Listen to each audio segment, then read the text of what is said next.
आज की वीडियो की शुरुआत एक छोटे से किस्से से करते हैं। एक राजा के पास एक चिड़िया थी। राजा उस चिड़िया को बहुत प्यार से दुलार से रखते थे। सभी को लगता था कि राजा पक्षियों से प्रेम करते हैं, इसलिए चिड़िया को इतने प्यार से रखते हैं, उसकी देखभाल करते हैं। एक दिन जब राजा सो रहे थे तब चिड़िया किसी तरह से पिंजरे से निकलकर उड़ गई। जैसे ही चिड़िया राजा से दूर गई वैसे ही राजा ने सोते सोते प्राण त्याग दिए। तब लोगों को पता चला कि राजा चिड़िया से प्यार नहीं करते थे, बल्कि एक श्राप के कारण राजा उसे अपने पास रखते थे। उन्हें श्राप मिला था कि जिस दिन चिड़िया उनके पास से उड़ गई उसी दिन उनकी मृत्यु हो जाएगी, इसलिए वो चिड़िया की देखभाल क्या करते थे। बिल्कुल यही हाल डीएमके और एमके स्टालिन का है। उन्हें तमिल भाषा से प्यार नहीं है, बल्कि उनकी पूरी पॉलिटिक्स तमिल भाषा के कारण जिंदा है, इसलिए वे तमिल को अपने पिंजरे में बंद करके रखे हुए हैं। क्योंकि जिस दिन तमिल स्वतंत्र हो गई डीएमके की पॉलिटिक्स खत्म हो जाएगी। लेकिन अब डीएमके की लैंग्वेज पॉलिटिक्स देश की एकता और अखंडता के लिए खतरा बनती जा रही है। इसके पीछे कारण यह है कि आज के भारत में लैंग्वेज पॉलिटिक्स रेलेवेंट नहीं है। इसके बाद भी स्टालिन अपनी राजनीति बचाने के लिए इसे रेलेवेंट बनाना चाहते हैं, और जब भी उन्हें राजनीतिक बूस्टर चाहिए होते हैं वे लैंग्वेज डिबेट को हीट दे देते हैं। 2026 में तमिलनाडु में विधानसभा चुनाव हैं, और चुनाव से पहले एक बार फिर उन्होंने हिंदी इंपोजिशन के नाम पर जो हंगामा मचाया है उसकी वास्तविकता जानना बहुत जरूरी है। इसीलिए इस वीडियो को पूरा देखें और देखने के बाद शेयर भी कीजिए। कथित हिंदी इंपोजिशन के विरोध में अब तमिलनाडु की डीएमके सरकार ने राज्य के बजट से रुपए के आधिकारिक सिंबल को ही हटा दिया है। इसकी जगह उन्होंने तमिल भाषा के रू शब्द को लिया है। इसके बाद सवाल उठ रहे हैं कि क्या कदम देश की संघीय व्यवस्था पर और उससे भी बढ़कर देश की एकता पर हमला नहीं है? निश्चित तौर पर है। यह कहने के पीछे का कारण डीएमके का राजनीतिक इतिहास है। आइए देखते हैं। देखिए, स्टालिन की डीएमके और ज्यादातर द्रविड़ पार्टियां पेरियार को अपना आदर्श मानती हैं। ईवी रामास्वामी उर्फ पेरियार ने 1925 में कांग्रेस पार्टी से अलग होकर कथित जातिवाद को खत्म करने के लिए, कथित ब्राह्मणवाद का विरोध करने के लिए सेल्फ रिस्पेक्ट मूवमेंट की शुरुआत की थी। इससे पहले 1917 में जस्टिस पार्टी भी लगभग इन्हीं बातों को लेकर बनी थी। 1938 में जस्टिस पार्टी और सेल्फ रिस्पेक्ट मूवमेंट का मर्जर हो गया और द्रविड़ कड़गम नाम से नई पार्टी बन गई। पेरियार इसके हेड बन गए। अब इस पार्टी का आधार कथित ब्राह्मणवाद का विरोध, कथित जातिवाद का विरोध तो बना ही, इसके साथ ही पार्टी का उद्देश्य भारत से अलग एक देश बनाने का भी था, जिससे द्रविड़ नाडु का नाम दिया गया। दोस्तों, ये समझना इसीलिए जरूरी है जिससे कि आज जो स्टालिन कर रहे हैं उसकी जड़ों को हम समझ पाए। देश के उत्तरी हिस्से या फिर हिंदी के प्रति जो विरोध की राजनीति वे कर रहे हैं उसकी जड़ें इन्हीं पेरियार ने तमिलनाडु में डाली थी। द्रविड़ कड़गम से ही द्रविड़ मुनेत्रम कड़गम यानी डीएमके बनी है, जिसके आज के मुखिया तमिलनाडु के सीएम एमके स्टालिन हैं। दरअसल पेरियार ने जब अपने से 40 साल छोटी महिला के साथ विवाह किया तो पार्टी के नेता सीएन अन्नादुरई ने इसका विरोध कर दिया और विरोध में पार्टी से अलग होकर अपनी अलग पार्टी डीएमके बना ली। अन्नादुरई ने अपनी पार्टी को सत्ता में लाने के लिए पेरियार की पार्टी से भी ज्यादा सख्त लाइन पकड़ी। अन्नादुरई ने तमिल अस्मिता के साथ साथ तमिल भाषा को अपना कोर राजनीतिक एजेंडा बना लिया। इसके बाद संविधान में 1950 में जो प्रावधान किया गया था कि 1965 तक अंग्रेजी को हटाकर हिंदी को आधिकारिक भाषा के तौर पर स्वीकृति दी जाए, डीएमके ने इसका विरोध करना शुरू कर दिया।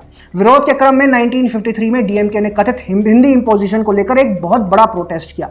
इस प्रोटेस्ट में डीएमके नेता एम करुणानिधि की गिरफ्तारी हुई और इस मौके को करुणानिधि ने अपने राजनीति चमकाने के लिए इस्तेमाल किया, और तभी से डीएमके की राजनीति का आधार हिंदी विरोध बन गया और करुणानिधि भी इस प्रोटेस्ट से बहुत बड़े नेता बन गए। इसके बाद आता है 1960 का दशक। 1965 जबकि हिंदी को आधिकारिक भाषा के तौर पर स्वीकार किया जाना था, उसकी डेडलाइन आने से पहले ही डीएमके ने बड़ा प्रदर्शन शुरू कर दिया।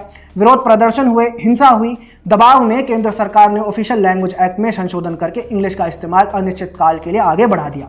डीएमके ने इसे अपनी विजय के तौर पर और स्वयं को तमिल भाषा के डिफेंडर के तौर पर पेश किया। इससे हुआ यह कि 1967 के विधानसभा चुनाव में डीएमके सत्ता में आ गई। सत्ता में आने के बाद पहले अन्नादुरई ने और फिर करुणानिधि ने हिंदी विरोध की अपनी राजनीति को एक तरह से संस्थागत रूप दिया। इसके लिए उन्होंने कई कदम उठाए, जैसे मद्रास का नाम बदलकर तमिलनाडु कर दिया गया। इसके साथ ही उन्होंने राज्य में 2 लैंग्वेज पॉलिसी लागू की, जिसके अंतर्गत तमिल और इंग्लिश पढ़ाने की बात की गई। आज तक तमिलनाडु में वही 2 लैंग्वेज पॉलिसी लागू है। डीएमके की भाषा की ये राजनीति इतनी बड़ी है कि तमिलनाडु में आज तक नवोदय स्कूल तक नहीं है, जबकि पूरे देश के सभी राज्यों में नवोदय स्कूल्स हैं। दरअसल नवोदय स्कूल 3 भाषा का पालन करते हैं और ये बात डीएमके को स्वीकार्य नहीं है, इसलिए आज तक वहां ये स्कूल्स नहीं हैं। तो आपने देखा, अन्नादुरई के बाद करुणानिधि और करुणानिधि के बाद स्टालिन उसी चिड़िया की सुरक्षा कर रहे हैं जिसमें उनके प्राण बसते हैं। इसी क्रम में अब उन्होंने राज्य से रुपए का आधिकारिक राष्ट्रीय सिंबल अपने बजट से हटा दिया है। इसकी जगह उन्होंने तमिल भाषा का रू को लिखा है।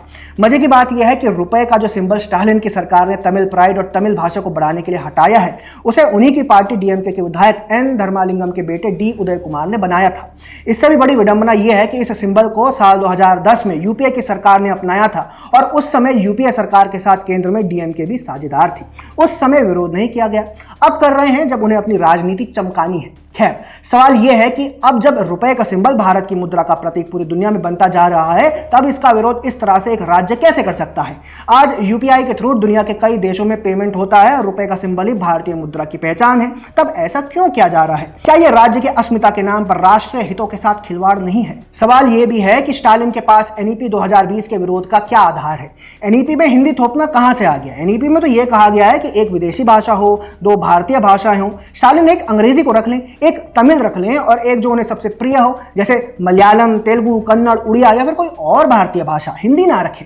एनईपी में कहीं नहीं लिखा कि हिंदी रखना अनिवार्य है। इसके बाद भी वे हिंदी इंपोजिशन का राग जानते हैं क्यों अलाप रहे हैं? क्योंकि उनकी राजनीति सिर्फ हिंदी विरोध करके ही चमक सकती है, इसलिए जबरदस्ती का विरोध किया जा रहा है। आज स्टालिन फेडरल स्ट्रक्चर की बात कर रहे हैं, केंद्र सरकार के विरुद्ध बैठकें कर रहे हैं, उन बैठकों में कांग्रेस के नेताओं को बुला रहे हैं, जबकि वे स्वयं ही बार बार फेडरल स्ट्रक्चर पर हमला करते हैं। इस बार उनके पास फेडरल स्ट्रक्चर पर हमला करने का कोई बहाना नहीं है। सरकार से फंड नहीं मिलता, यह बहाना भी नहीं है। श्रीलंका के साथ विदेश नीति पर हंगामा करने का भी बहाना नहीं है। तमिल मछुआरों को लेकर भी मुद्दा नहीं है। तमिलनाडु के केंद्र सरकार में प्रतिनिधित्व पर भी विलाप नहीं कर सकते। किसी भी तरह का जब कोई मुद्दा नहीं मिलता तो फिर वही हिंदी इंपोजिशन लेकर आ गए। बड़ी बात यह है कि खुद तो फेडरल स्ट्रक्चर पर हमला कर ही रहे हैं, दूसरों को भी ऐसा करने के लिए उकसा रहे हैं। सवाल है कि क्या यह देश की एकता और अखंडता को कमजोर नहीं करेगा? क्या यह देश की एकता पर हमला नहीं करेगा? क्या यह अलगाववादी तत्वों को बढ़ावा नहीं देगा? राहुल गांधी पहले भी कई बार कह चुके हैं कि वे भारत को एक राष्ट्र नहीं मानते बल्कि यूनियन ऑफ स्टेट्स मानते हैं। A union of states, and this is how India is described in our constitution. India is not described as a nation. In our constitution, the line is India, that is Bharat, is a union of states. ऐसे में अब जिस party के संबंध अलग द्रविड़ नाडु की मांग करने वालों से जुड़ते हों और भारत को राष्ट्र ना मानने वालों को उन्हें समर्थन प्राप्त हो, तब क्या यह नहीं कहा जाना चाहिए कि यह देश की एकता पर सुनियोजित हमला है? इसकी संभावना इसलिए भी बढ़ जाती है क्योंकि आज देश में लैंग्वेज की पॉलिटिक्स रेलेवेंट है ही नहीं, उसे जबरदस्ती बनाने का प्रयास किया जा रहा है। आप पीएम मोदी के पिछले 10 वर्ष उठाकर देख लीजिए। भारत सरकार ने पहली बार राष्ट्रीय और अंतर्राष्ट्रीय स्तर पर तमिल भाषा को बढ़ावा देने का कार्य किया है। पीएम मोदी ने स्वयं कई बार तमिल भाषा के कथन अपने भाषण में इस्तेमाल किए हैं। भारत सरकार ने बड़े स्तर पर तमिल साहित्य को, तमिल भाषा को बढ़ावा दिया है। सिर्फ यही नहीं, पहली बार बनारस में काशी तमिल संगम का आयोजन करवाना शुरू किया, जिससे ही तमिल भाषा को ज्यादा से ज्यादा लोग जाने समझे। डीएमके की सबसे बड़ी समस्या यही है और इसीलिए स्टालिन आज बिना किसी आधार के मुद्दा बनाने का प्रयास कर रहे हैं। दरअसल उन्हें लग रहा है कि अगर पीएम मोदी तमिल का ऐसा प्रचार करेंगे तो फिर उनके पिंजरे से तमिल भाषा बचाओ रूपी चिड़िया निकलकर उड़ जाएगी, और अगर चिड़िया उड़ निकल गई तो फिर उनकी राजनीति का क्या होगा? दोस्तों, अब तक आप समझ गए होंगे कि डीएमके का उद्देश्य तमिल भाषा को बढ़ावा देना नहीं बल्कि तमिल भाषा के नाम पर अपनी राजनीति को बचाए और बनाए रखना है।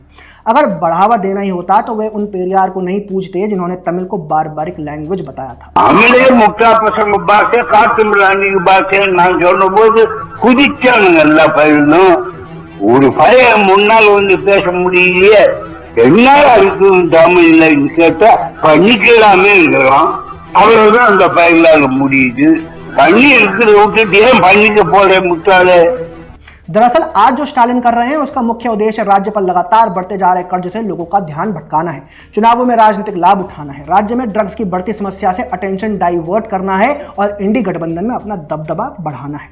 ऐसे में निश्चित तौर पर डीएमके की इस राजनीति का बड़े स्तर पर विरोध होना चाहिए। डीएमके ने राज्य के बजट से रूपी का सिंबल हटा दिया है। इसको लेकर आपको क्या कहना है कमेंट सेक्शन में हमें जरूर बताएं। अगर आपको हमारा कंटेंट पसंद आता है तो हमारे चैनल को फॉलो भी कर लें। जय हिंद।